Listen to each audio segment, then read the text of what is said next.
นี่กี่หลอเนาะมันกี่หลอใบไม้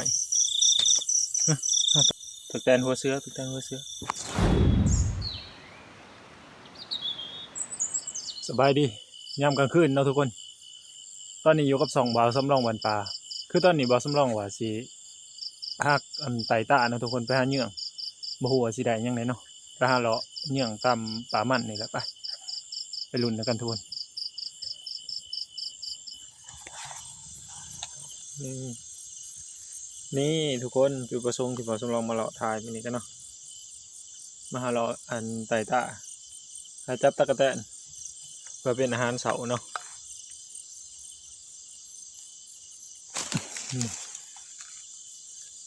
นี่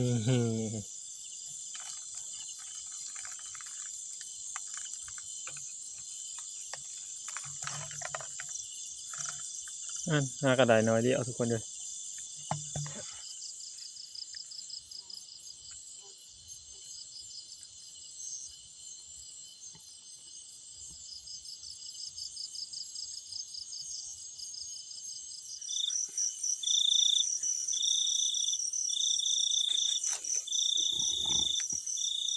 นี่ทุกคนมันกี่หลอเนาะมันกี่หลอใบไม้ไปแล้วไปอ๋อพอสิมันขนาดเลยทุกคนเลย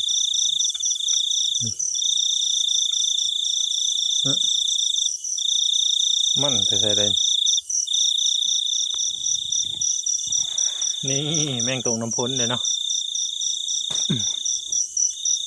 เรียบร้อยนี่ตะกแตนนั่นเลยเดี๋ยว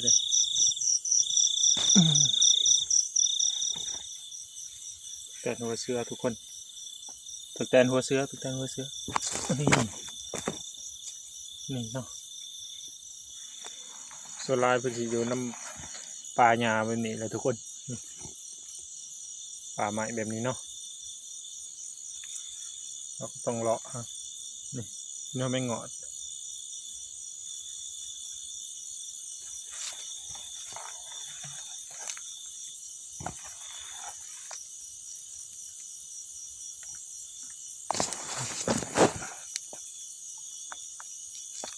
เรียบร้อยเราต้องคอยเลาะหาเหยื่อหาแบบนี้เลยทุกคนเลย